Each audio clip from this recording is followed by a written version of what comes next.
자, 판도라의 상자가 열렸다. 문건 작성자로 알려진 박모 경장의 말처럼 사건의 파장도 커지고 있죠.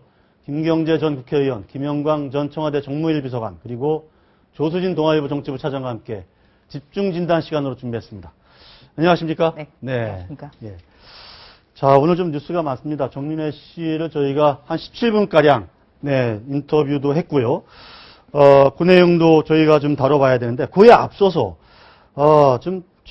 금방 나온 소식인데, 박근혜 대통령이 통일준비회의를 마치고 오찬 자리에서, 좀 본인의 신경, 이번 사태는 본인의 신경을 우회적으로 밝히는 그런 내용을, 밝혔는데, 저희가 먼저 준비된 영상을 한번 들어보시고 얘기를 나눠보겠습니다. 성경에도 그런 얘기가 나온 걸로 기억이 되는데 사람들이 살아가는데 고난이 많습니다. 항상 어려움도 있고 고민도 하고 그래서 세상 마치는 날이 고민이 끝나는 날이다 이렇게 말을 할 정도로 그렇게 어려움이 많지만 네, 지금 이제 오찬에 앞서서 인사말하는 과정에서 성경을 인용하면서 세상 마치는 날이 고민 끝나는 날이다. 뭐 웃으면서 말씀은 했는데 뭔가 지금 상황과 좀 연결이 되면서 좀 비감한 느낌도 좀 드는데 조차는 어떻게 보셨습니까? 네, 국정 개입 의혹이 담긴 어떤 문건 유출 파장이 계속 커지고 있기 때문에 여기에 대한 어떤 답답함을 토로한 것이고요. 또 언론에 대해서도 좀 자제해줬으면 하는 좀 당부가 있었던 것 같습니다. 아, 언론에 대해서? 네. 내가 이 정도로 고민이 많다. 나를 좀 헤아려달라. 예, 이런 부탁이 아니었을까 이렇게 봅니다. 우리 청와대에 계셨던 정무일 비서관 하셨으니까 이런 상황이 벌어지면 사실은 청와대가 참 좀 죽을 지경이죠. 저는 이명박 대통령 3년 차에 들어가서 만 1년을 정진석 정무수석 그리고 또 임태희 비서실장 모시고 일을 했는데 참 일을 해보면 사람 인생 살아가면서 1년은 금방 지나는데 정권의 1년은 참 길더라고요. 별일들이 다 있고 그러나 국정을 운영해가는 헤드쿼터이기 때문에 이런 일은 생기기 마련입니다. 문제는 이러한 어려움을 이제 맷집으로 맞으면서 돌파해 갈 수밖에 없는 것인데 가장 중요한 것은 이런 사건이 생겼을 때 빨리빨리 단기적으로 하루하루 대응할 것이 아니고 청와대에 있는 분들이 지혜를 모아가지고 어차피 이건 이제 특검이나 국정조사로 갈 수밖에 없는 사안이고요. 그렇다면 그때까지 두들겨 맞으면서 가서 큰 수렁을 빠져나왔을 때 대통령이 국정수행 추동력을 가지고 힘을 가지고서 다시 국정을 이끌어갈 수 있는 정도의 대책을 마련하는 것이 중장기적인 대책을 마련하는 것이 중요한 것이 하루하루 대처하는 것은 상당히 어려운 일이 생길 수가 있습니다. 지금 검찰에서 이제 조사가 형사 일부와 특수 2부 이렇게 지금 배정도 돼 있는데 지금 특검 말씀을 하시네요. 특검 내지 국정조사로 갈 수밖에 없다. 특검을 하게 되는 경우는 우리가 아마 3가지 정도로 생각을 해볼 수가 있을 것 같습니다. 검찰 수사를 신뢰할 수 없을 때, 혹은 두 번째로는 검찰에서 수사할 경우 정치적 중립성, 공정성을 확보하기 어려울 때, 그리고 세 번째로 검찰 수사가 끝나더라도 그 수사 결과를 국민이 신뢰할 수 없을 때 이렇게 3가지 카테고리로 나눌 수 있을 텐데 지금 이 사건에서 거론되고 있는 인사들은 다 대통령의 문고리 권력이라는 이런 중요한 분들이고 또 조홍천 씨 같은 분은 공직기관 비서관이라는 중요한 보직을 했던 분들이니까 이런 사람들이 얽혀있는 더구나 조사할 때는 또 그 파장이 비서실장으로까지 갈 수밖에 없는 인사에 관한 문제가 된다고 한다면 검찰 수사가 끝났을 때 과연 우리 검찰이 국민들의 의혹을 속 시원하게 해소시켜줬다라는 여론이 나올 수 있을 만큼 파헤칠 수 있을 것이냐. 그거는 우리가 이런 일을 한두 번 당하는 건 아니지 않습니까? 다 지나고 나면 또 특검을 각오하는 것들이 상례적인 일이었으니까 각오를 해야 알겠습니다. 저도 좀 덧붙여서 말씀드리면요. 저도 이제 김 전 비서관과 같은 생각인데요. 그래서 어제 박근혜 대통령이 검찰 수사와 관련해서 했던 발언이 대단히 아쉽다는 점입니다. 왜냐면요. 어제 이제 검찰 수사에 대해서 빠르게 이 문제를 신속하게 처리해달라.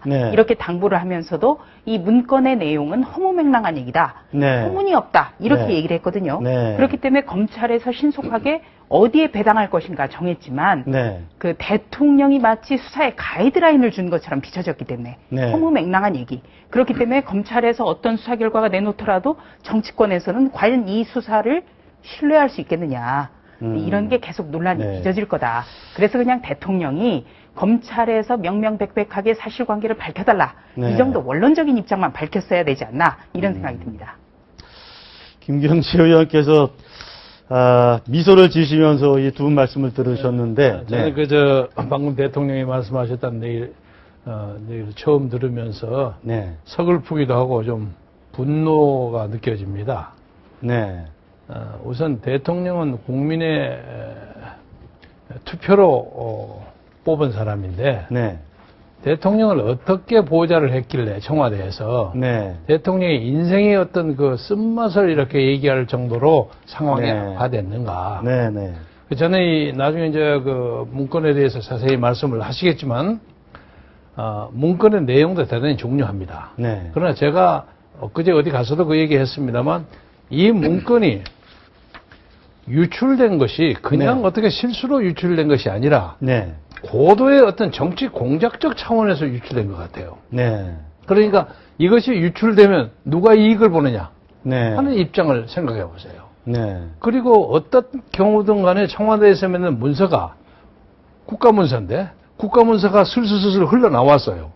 근데 그걸 누가 일부러 그 작성하는 사람이 그걸 흘려냈는지 예. 주변 사람들이 그걸 일부러 흘러내도록 방임했는지 네, 이래갖고 청와대가 온통 세상의 모든 화제의 중심이 돼버렸고 오늘 어제 그제가 대한민국 사람들은 하나만 가지면 그냥 정윤의 사건 가지고 온통 대한민국이 떠들었어요. 대한민국이 할 일이 잔뜩 있는데 네, 그런 걸 보면서 인생의 비감함을 느낄 거예요.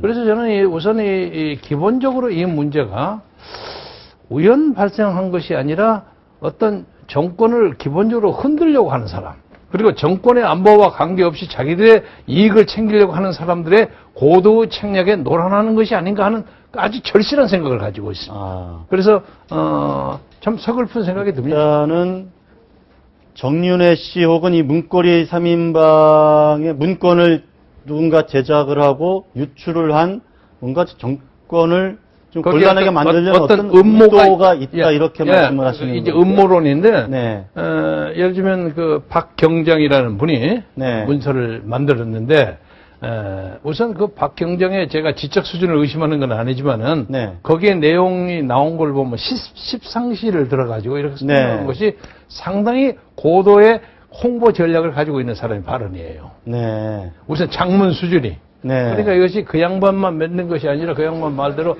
누가 불러준 것에게 타자만 쳤다고 주장하는데 그 윗선에 어떤 정치 책략적인 생각을 가진 사람이 썼다고 보입니다. 저는 그렇게 생각합니다. 자, 알겠습니다. 뭐 계속 더 깊이 있게 토론을 들어갈 텐데 저희가 조금 전에도 말씀드렸지만 정윤회 씨 저희가 직접 인터뷰한 내용을 한번 들어보시고 얘기 나눠보겠습니다. 안봉근, 이재만 이분하고 그러면 연락을 한 게 이재만 비서관은 4월인가요? 예. 기사전화 사건 날 때 제가 너무 억울해가지고 전화해서 나는 그렇게 한 적이 없다.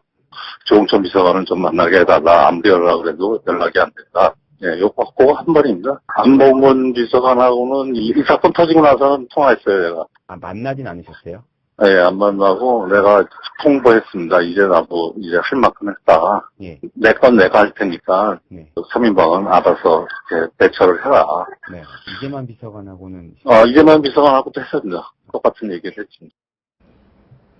네, 지금 정윤회 씨 주장에 따르면 지금 3명 중에 정호성 비서관하고는 이제 연락을 안 했다. 네. 이재만 비서관은 4월에 했고 최근 일 터지고 나서 한 번 했고 안봉근 비서관하고는 지금 최근 일 터지고 2번 정도 통화를 했다. 나 지금까지 많이 참았다. 이제 나도 할 얘기 하겠다. 뭐 이런 얘기인데 네. 자, 조 차장 어떻게 보십니까? 지금 정윤회 씨의 저 말 그대로 좀 액면 그대로 믿어야 될까요? 참 이 정윤회 씨도 답답하니까 이제 뭐 언론에 대고 릴레이 인터뷰를 하고 있습니다만 이 사안사마다 또 시점에 따라서 좀 말이 상당히 달라지고 있습니다. 네. 그 점이 바로 이제 정윤회 씨에게 굉장히 불리하게 돌아갈 것 같은데요. 이 조홍천 비서관이 오늘자 한 언론 인터뷰에서 4월에 이재만 씨가 이렇게 나에게 와서 네. 그 보고서와 관련해서 정윤회 씨가 전화를 안 받는다고 하니 네. 정윤회 씨더러 정윤회 씨에게 전화를 해달라. 네. 이렇게 얘기를 했다고 지금 폭로를 했거든요. 네. 그 얘기는 이재만 전 비서관과 정윤회 씨가 그동안 연락을 하고 있었다라는 방증입니다. 그런데 지금까지는 이재만 씨의 경우에는 2003년인가 2004년 정윤회 씨를 마지막으로 만났을 뿐이다. 네. 이렇게 얘기를 했고요. 또 정윤회 씨도 이재만 씨하고 연락을 안 했었다. 이렇게 얘기를 했다가 네. 오늘 이 조응천 전 비서관이 4월에 그런 일도 있었다라고 하니까 정윤회 씨가 여기에 대해서 다시 4월에 그런 연락을 한 적은 있다. 네. 이렇게 번복을 했죠. 네. 그렇기 때문에 이제 전반적으로 이 정윤회 씨의 주장이 좀 신빙성을 잃어가는 듯한 그런 양상을 띠고 있습니다. 정윤회 씨하고 그 비서관으로 있는 그 뭐 3인방이라는 분들이 일관되게 해온 이야기였죠, 지금까지. 2007년 경선위원회는 2년을 의절을 했다. 뭐 이런 얘기를 쭉 해왔는데 그 이야기가 지금 하루 만에 거짓말인 걸로 이제 탄로가 났고요. 저는 오늘 그 어느 중앙일간지에 난 그 정윤회 씨 인터뷰 내용을 보면서 참 이 사람이 상당히 위험한 길을 가고 있다. 네. 이게 우리 뭐 저 문자를 쓰자면 방향무인, 안하무인인 같은 듯한 좀 불길한 느낌으로. 왜 그런 거 아니? 지금 이 사람이 자기의 주장을 개인이 네. 자기의 주장을 지키기 위해서 민정수석실이 박지만 씨 미행서를 퍼뜨리고 문서를 조작했다고 하는 이런 터무니없는 이런 주장을 하고 있는 겁니다. 지금 우리가 이 싸움은 지금 그 조응천이라는 공직기관 비서관, 민정수석 밑에 있는 공직기관 비서관과 한 번도 검증도 되지 않고 공직생활이라고는 국회의원 보좌관밖에 하지 않은 네. 한 남자와 고위 공직을 지낸 두 사람 간의 이렇게 진실 공방이 되고 있는데 과연 국민은 어디에 누구에게 또 무게를 주고 신뢰를 주겠습니까? 그런 상황에서 정윤회 씨가 어느 언론 인터뷰에서 민정수석실이 자기를 음해하기 위해서 조작을 하고 꾸며냈다라고 주장한다는 것이 이게 지금 방향무인하다. 그런 느낌을 받았습니다. 정윤회 지금 김경재 의원하고 약간 조금 정윤회 씨가 결이 좀 다른 것 같아요. 방금 그 이재만 정무비서관과 연락을 했다는 것이 발각됨으로써 자기의 공신력에 중대한 상처를 입은 건 사실입니다. 그런데 이제 가끔 이럴 수는 있는 거죠. 이재만 종무비서관의 경우에는 정윤회라는 사람이 하도 화제의 인물이니까 접촉한 적이 있습니까? 저 없습니다. 하고 시치미를 뗄 수는 있었어요. 그리고 국회에 가서 그 발언을 했는데 그것이 이제 국회 위증죄가 될 수도 있겠지만 그때 죄송합니다. 제가 정윤회가 하도 문제가 되기 때문에 모른다고 그랬습니다. 만난 적은 없고 통화만 그렇죠. 그러니까 또 말이 이렇게 지금 또 그러나 어떻든 간에 최근에 저 사건이 시작됐을 때부터 정윤회 씨는 내가 이런 문제 때문에 청와대에 내가 전화를 해서 전화 좀 해달라고 부탁을 했다 하는 걸 먼저 얘기했었어야 합니다. 그걸 않고 이렇게 공직 비서관에 의해서 저게 폭로가 되니까 사람이 좀 우습게 됐죠. 그래서 앞으로는 정윤회라는 분은 국민의 재판정에서 철저하게 검증당해서 자기의 입장을 밝히는 게 옳습니다. 그리고 그건 철저히 밝혀야 하고 차제 이 문제에 대해서는 정윤회 씨의 어떤 인간적인 고백, 정치적인 배경 그리고 또 세 사람의 문고리 권력과의 인간관계 대중에는 요새는 또 반론도 좀 있습니다. 반론도 좀 있고 하는데 사실은 문고리 권력 세 사람이 정윤회를 사실상 내쳤다는 반론도 있고 하는데 그걸 정확하게 밝혀야 하고 동시에 그것이 어떻게 유출됐느냐 하는 것을 동시에 해야만 균형이 맞는다고 생각합니다. 자, 그러면 이른바 문고리 권력 3인방과 정윤회 씨의 진짜 어떤 접촉이라든지 만남이라든지 이게 지금 그 공직기강 비서관실에서 애초에 만들었던 보고서에 따르면 수시로 만나서 협의가 있었다라는 거고. 자, 그게 아니고 그냥 전화 통화 한두 번 한 거 정도다. 이런 게 지금 정윤회 씨 주장이고. 그거의 진실도 이제 밝혀야 되는데 이 진실은 이제 검찰에서 밝혀야 되겠죠. 그런데 검찰에서 이거 제대로 밝혀낼 수 있겠느냐 하는 의문도 좀 제기될 수가 있을 것 같아요. 왜냐하면 검찰 아까도 말씀하셨지만 이른바 이 3인방이 살아있는 3인방 권력 아니겠습니까? 조사장 어떻게 보세요?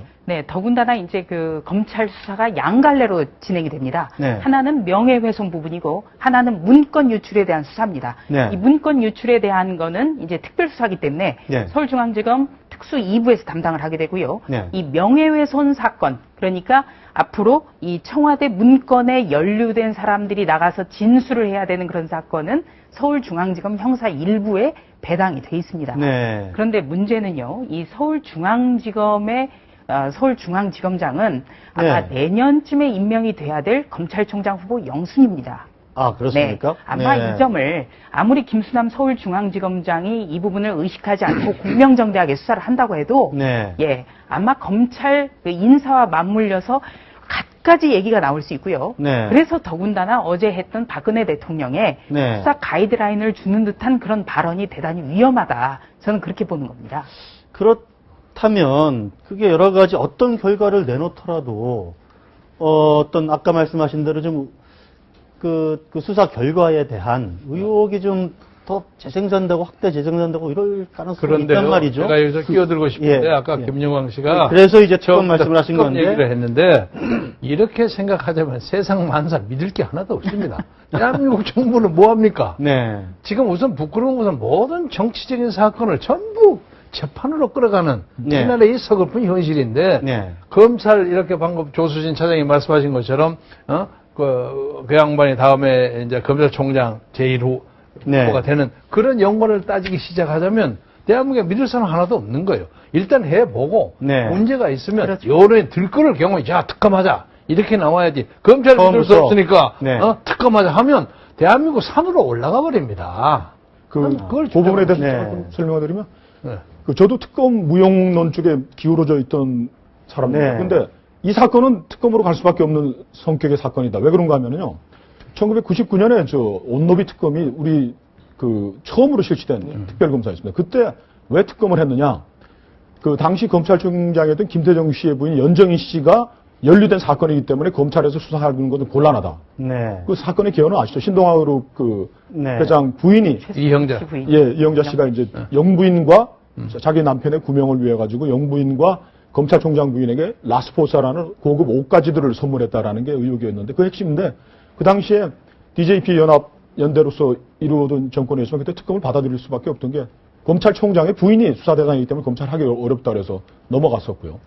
사실 김경재 의원님께서 말씀하신 대로 검찰은 좀 100% 신뢰를 합니다. 검찰을 못 믿으면 또 우리나라 공권력을 어떻게 믿겠어요. 그러나 이 부분은 이미 대통령의 측근이라는 분들이 현직의 자리를 지키면서 그 사람들에게 수사를 해야 되고 하는 것들이기 때문에 과연 검찰이 그렇게 살아있는 권력에 대해서 자신있게 칼을 대고 할 것이냐. 그건 저는 오히려 검찰에게도 좀 부담이 될 테니까 이걸 네. 차라리 그냥 검찰 특검으로 곧바로 와가지고 수사하는 것도 방법이다. 그러면 모든 중요한 것을 다 특검으로 가버리게 되면 대한민국은 특검 공화국이 됩니다. 그래서 지난 정기국회 때 상설특검과 특별감찰관제도를 도입했기 때문에 그러니까 그런 네. 모든 사건이 상황 아니고 아래서 네. 이번에 우리 검찰에 다시 한번 그걸 맡기고 자세히 보자고요.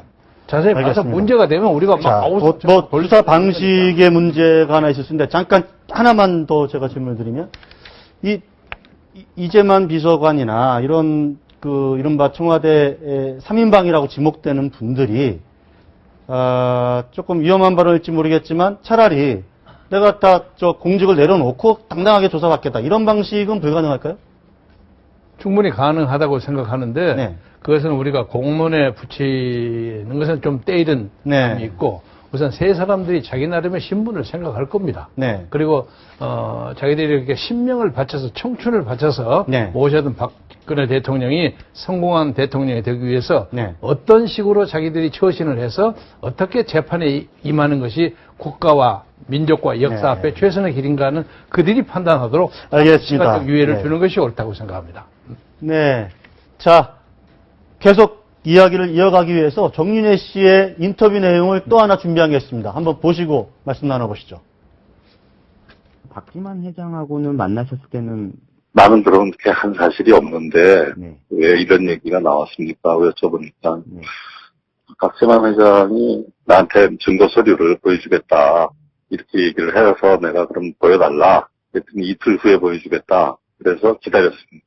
기다리다가 네. 답이 없어서 그냥 법적으로 할 수밖에 없다 이렇게 통보를 했습니다. 제가 박지만 회장 그렇게 하고 제가 검찰에다가 고소를 한 거죠. 박지만 회장이 본인이 의심을 하고 있었던 거는 100% 맞는 거네요. 그죠? 예, 맞습니다.